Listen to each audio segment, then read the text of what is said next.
ದಿನದಿಂದ ದಿನಕ್ಕೆ ಸಿಎಂ ಡಿಕೆಗೆ ಉತ್ತರ ವ್ಯಾಮೋಹ ಹೆಚ್ಚಳ ಆಗ್ತಾ ಇದೆಯಾ ಅನ್ನುವಂತಹ ಪ್ರಶ್ನೆ ಮೂಡ್ತಾ ಇದೆ. ಯಾಕಂತಂದ್ರೆ ಕುಮಾರಕೃಪಾ ಅತಿಥಿ ಗೃಹ ಇನ್ನು ಮುಂದೆ ಸಿಎಂ ಗೃಹ ಕಚೇರಿ. ಕುಮಾರಕೃಪಾ ಅತಿಥಿ ಗೃಹ ಇನ್ನು ಮುಂದೆ ಸಿಎಂ ಗೃಹ ಕಚೇರಿ ಆಗ್ತಾ ಇದೆ. ಸಿಎಂ ಡಿಕೆ ಶಿವಕುಮಾರ್ ಬಳಕೆಗೆ ಪಾರಂಪರಿಕ ಪುರಾತತ್ವ ಕಟ್ಟಡ. ಸಿಎಂ ಡಿಕೆ ಗೃಹ ಕಚೇರಿ ಆಗಲಿದೆ ಕುಮಾರಕೃಪಾ ಅತಿಥಿ ಗೃಹ. ಕುಮಾರಕೃಪಾ ಅತಿಥಿ ಗೃಹದ ಮುಖ್ಯ ಕಟ್ಟಡ ಅನೆಕ್ಸ್ ಕಟ್ಟಡ ಸದ್ದಿಲ್ಲದೆ ಲೋಕೋಪಯೋಗಿ ಇಲಾಖೆಯಿಂದ ನವೀಕರಣದ ಕಾರ್ಯ. ಈಗ ಸಿಎಂ ಗೃಹ ಕಚೇರಿಗಾಗಿ ಬರದಿಂದ ಭರ್ಜರಿ ನವೀಕರಣ ಆಗ್ತಾ ಇರುವಂತದ್ದು. ಹೊಸ ಪೀಠೋಪಕರಣ ಅಳವಡಿಕೆಯ ಕಾರ್ಯ ಕೂಡ ಜೋರಾಗಿದೆ.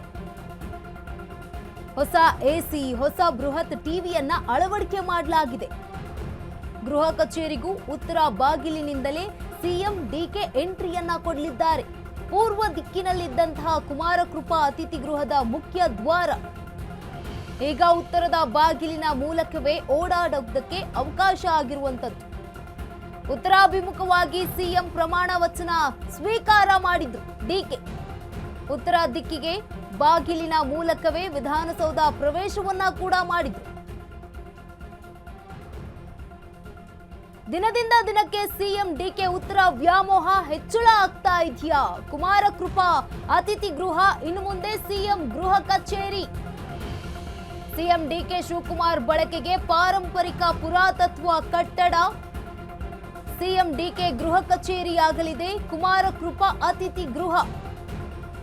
ಕುಮಾರಕೃಪಾ ಅತಿಥಿ ಗೃಹದ ಮುಖ್ಯ ಕಟ್ಟಡ ಅನೆಕ್ಸ್ ಕಟ್ಟಡ ಸದ್ದಿಲ್ಲದೆ ಲೋಕೋಪಯೋಗಿ ಇಲಾಖೆಯಿಂದ ನವೀಕರಣದ ಕಾರ್ಯ ಶುರುವಾಗಿರುವಂತದ್ದು. ಸಿಎಂ ಗೃಹ ಕಚೇರಿಗಾಗಿ ಬರದಿಂದ ಭರ್ಜರಿ ನವೀಕರಣ ಆಗ್ತಾ ಇದೆ.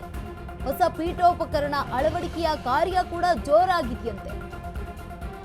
ಹೊಸ ಎಸಿ, ಹೊಸ ಬೃಹತ್ ಟಿವಿಯನ್ನ ಅಳವಡಿಕೆ ಮಾಡಲಾಗಿದೆ.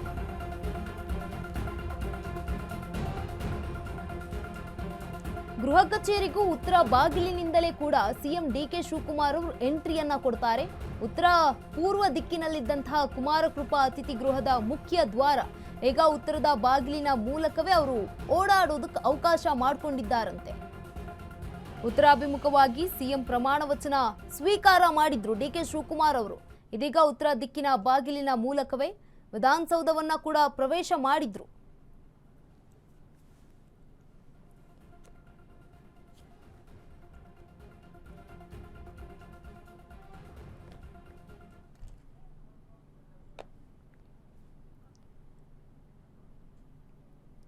ಈ ಬಗ್ಗೆ ನಮ್ಮ ಪ್ರತಿನಿಧಿ ದೀಪಾ ಕುಕ್ಕುವಾಡ ನೀಡಿರುವಂತಹ ಪ್ರತ್ಯಕ್ಷ ವರದಿ ಇಲ್ಲಿದೆ ನೋಡಿ.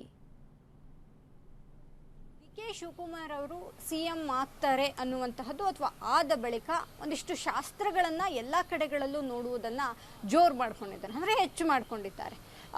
ಯಾವಾಗ ಸಿದ್ದರಾಮಯ್ಯ ಅವರು ಕಾವೇರಿ ನಿವಾಸದಲ್ಲೇ ಇರ್ತಾರೆ ಅನ್ನುವಂತಹದ್ದು ಕನ್ಫರ್ಮ್ ಆಯಿತು, ಅವರ ಗೃಹ ಕಚೇರಿಯನ್ನ ಬೇರೆಡೆಗೆ ಮಾಡ್ಕೊಳ್ತಾ ಇರುವಂತಹದ್ದು. ಕುಮಾರಕೃಪಾ ಅತಿಥಿ ಗೃಹ ಅಲ್ಲೇನಿದೆ ಅದನ್ನ ಗೃಹ ಕಚೇರಿ ಮಾಡ್ಕೊಳ್ಳೋದಕ್ಕೆ ಈಗ ಮುಂದಾಗ್ತಿದ್ದಾರೆ. ಅಲ್ಲಿ ಒಂದಿಷ್ಟು ಡೆವಲಪ್ಮೆಂಟ್ಗಳು, ಅಲ್ಲಿ ಒಂದಿಷ್ಟು ಹೊಸದಾದಂತಹ ಟಚ್ ಅನ್ನ ಕೊಡೋದಕ್ಕೆ ಇದೀಗ ಡಿಕೆ ಶಿವಕುಮಾರ್ ಮುಂದಾಗ್ತಿದ್ದಾರೆ. ಇದರ ಜೊತೆಗೆ ಇದೀಗ ಡಿಕೆ ಶಿವಕುಮಾರ್ ಅವರಿಗೆ ಉತ್ತರದ ದಿಕ್ಕಿನ ವ್ಯಾಮೋಹ ಜೋರಾಗ್ತಿದೆ ಅಂದರೆ ತಪ್ಪಾಗ್ಲಿಕ್ಕಿಲ್ಲ. ಒಂದು ಸುದ್ದಿಗೋಷ್ಠಿ ಮಾಡಲಿ, ವಿಧಾನಸೌಧದಲ್ಲಿ ಎಂಟ್ರಿ ಆಗೋದಿರಲಿ, ಅಥವಾ ಅವರು ಕೂರುವಂತಹ ಕುರ್ಚಿ ಎಲ್ಲವನ್ನು ಕೂಡ ಉತ್ತರ ದಿಕ್ಕಿಗೆ ಮಾಡ್ಕೊಳ್ತಾ ಇರುವಂತಹದ್ದು. ಒಂದು ಹಂತಕ್ಕೆ ಅವರಿಗೆ ಅದು ಅಧಿಕಾರದ ವಿಚಾರವಾಗಿ ಸರಿ ಅನಿಸಿದ್ರು ಕೂಡ ಅದೊಂದು ವಿಪರ್ಯಾಸ.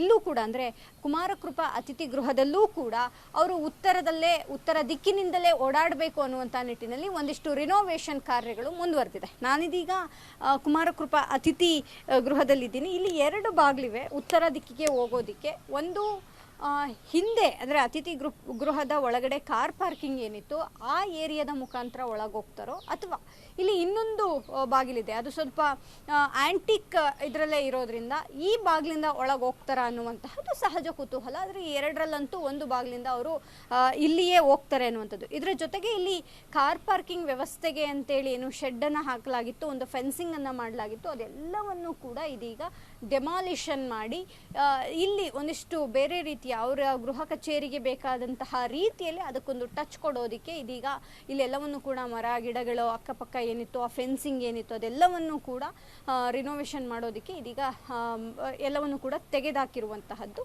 ಬಹುತೇಕವಾಗಿ ಇಲ್ಲೇ ಅವರ ಕಚೇರಿ ಬರೋದ್ರಿಂದ ಈ ಬಾಗಿಲಿನಿಂದಲೇ ಓಡಾಡ್ತಾರೆ ಅನ್ನುವಂತಹದ್ದಿದೆ.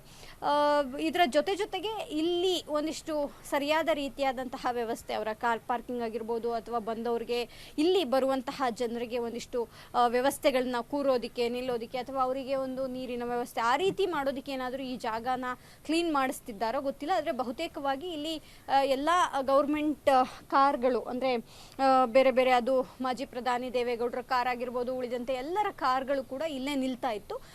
ಆ ಒಂದು ಕಾರ್ ವ್ಯವಸ್ಥೆ ನಿಲ್ತಿದ್ದಂತಹ ಜಾಗವನ್ನು ಇದೀಗ ರಿನೋವೇಷನ್ ಮಾಡ್ತಿದ್ದಾರೆ.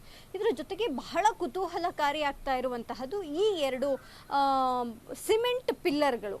ಒಂದು ಆ ಕಡೆ ಭಾಗದಲ್ಲಿ ಹಾಕಲಾಗಿದೆ, ಮತ್ತೊಂದು ಈ ಕಡೆ ರೆಡಿ ಮಾಡ್ತಾ ಇದ್ದಾರೆ. ಆದರೆ ಇದು ಏನು ಅನ್ನುವಂತಹದ್ದು ಪ್ರಯಾಂಬಲ್ ಅಂದರೆ ಸಂವಿಧಾನದ ಪುಸ್ತಕದ ಅಕ್ಷರಗಳನ್ನೇನಾದರೂ ಇಲ್ಲ ಹಾಕ್ತಾರಾ ಅಥವಾ ಇನ್ಯಾರದ್ದು ಫೋಟೋ ಏನಾದರೂ ಬರುತ್ತಾ, ಅದು ಯಾವುದು ಕೂಡ ಸ್ಪಷ್ಟತೆ ಇಲ್ಲ. ಆದರೆ ಈ ದೊಡ್ಡ ದೊಡ್ಡ ಸ್ಲೈಡ್ಸ್ ಏನಿದೆ, ಸಿಮೆಂಟ್ ಸ್ಲೈಡ್ಸ್ ಏನಿದೆ, ಅದು ಸಾಕಷ್ಟು ರೀತಿಯಾದಂತಹ ಒಂದಿಷ್ಟು ಕುತೂಹಲವನ್ನು ಕೆರಳಿಸ್ತಿದೆ.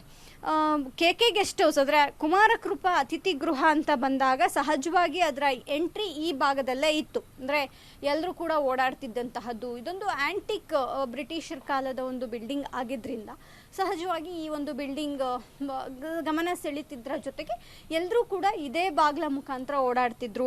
ಇದೇ ಬಾಗ್ಲ ಮುಖಾಂತರ ಒಂದಿಷ್ಟು ಯಾರಾದರೂ VIP-ಗಳು ಬಂದರೆ ಉಳ್ಕೊಳ್ಳೋದು ಮಾಡೋದು ಇದೇ ಇತ್ತು. ಹೊಸದಾಗಿ ಕಚೇರಿ ಅಂದರೆ ಹಿಂದೆ ಒಂದು ಬಿಲ್ಡಿಂಗ್ ಆದ ಬಳಿಕ ಇಲ್ಲಿ ಒಂದಿಷ್ಟು ಓಡಾಟ ಕಡಿಮೆ ಆಗಿತ್ತು. ಆದರೆ ಇದೀಗ ಇದನ್ನೇ ಏನು ಅವರು ಗೃಹ ಕಚೇರಿಯಾಗಿ ಮಾಡ್ಕೊಳ್ತಿದ್ದಾರೆ ಅನ್ನುವಂತಹ ನಿಟ್ಟಿನಲ್ಲಿ ಒಂದಿಷ್ಟು ಕ್ಲೀನಿಂಗ್ ಕೂಡ ಆಗ್ತಾ ಇದೆ. ಬಹುತೇಕವಾಗಿ ಒಂದಿಷ್ಟು ಜನ ದಿಲ್ಲಿ VIP-ಗಳೆಲ್ಲರೂ ಕೂಡ ಇಲ್ಲಿಯೇ ಬಂದು ಉಳ್ಕೊಳ್ಳುವಂತಹ ಕೆಲಸ ಆಗ್ತಿತ್ತು. ಇದರ ಜೊತೆಗೆ ಹೊಸ ಪೀಠೋಪಕರಣಗಳು ಸೇರಿದಂತೆ ಒಂದಿಷ್ಟು ಕೆಲಸ ಕಾರ್ಯಗಳನ್ನು ಮುಂದುವರಿಸಿದ್ದಾರೆ. ಅಂದರೆ ಹೊಸ ಪೀಠೋಪಕರಣ, ಹೊಸ AC, ಬೃಹತ್ TV ಅಳವಡಿಕೆ, ಹೀಗೆ ನಾಮಫಲಕಗಳ ಅಳವಡಿಕೆಯ ತಯಾರಿ ಕೂಡ ಇಲ್ಲಿ ಜೋರಾಗಿ ನಡೀತಿದೆ. ಬಹುತೇಕವಾಗಿ ಅವರ ಗೃಹ ಕಚೇರಿ ಇಲ್ಲಿಯೇ ಇರೋದ್ರಿಂದ ಇಲ್ಲಿ ಜನರಿಗೆ ಬರುವಂತಹವರಿಗೆ ಎಲ್ಲರೂ ಕೂಡ ವ್ಯವಸ್ಥೆಯನ್ನು ಮಾಡುವಂತಹ ನಿಟ್ಟಿನಲ್ಲೂ ಕೂಡ ಆಗ್ತಿದೆ. ಆದರೆ ವಿಪರ್ಯಾಸನ ಹಿಂದೆ ಹೇಳಿದಂತೆ ಅವರಿಗೆ ಉತ್ತರ ದಿಕ್ಕಿನ ವ್ಯಾಮೋಹ ಜಾಸ್ತಿ ಆಗಿದೆಯೋ ಅಥವಾ ಏನು ಅವರ ವಿಧಾನಸೌಧದಲ್ಲಿ ಅವರ ಕೊಠಡಿ ಕೂರುವುದು ನಿಲ್ಲೋದು ಅಥವಾ ಅವರ ಒಂದು ಪೂಜೆ, ಅವರ ಒಂದು ಸಹಿ ಹಾಕುವಂತಹ ಜಾಗ ಎಲ್ಲವೂ ಕೂಡ ಉತ್ತರ ದಿಕ್ಕಿಗೆ ಮಾಡಿಸ್ಕೊಂಡಿರೋದ್ರಿಂದ ಅವನ ಒಂದು ಗೃಹ ಕಚೇರಿ ಕುಮಾರ ಕೃಪದಲ್ಲೂ ಕೂಡ ಎಲ್ಲವನ್ನು ಉತ್ತರ ದಿಕ್ಕಿನಿಂದಲೇ ಮಾಡಬೇಕು ಅನ್ನುವಂತಹದ್ದು ಅವರ ಒಂದಿಷ್ಟು ನಿಲುವಾಗಿತ್ತು. ಹಾಗಾಗಿ ಎಲ್ಲ ತಯಾರಿಗಳು ಕೂಡ ಇಲ್ಲಿ ನಡೆದಿವೆ. ಕ್ಯಾಮ್ರಾಮನ್ ಗಂಗಾಧರ್ ಜೊತೆ ದೀಪಾ ಕುಕ್ವಾಡ, ಅಶ್ವವೇಗ ನ್ಯೂಸ್, ಬೆಂಗಳೂರು.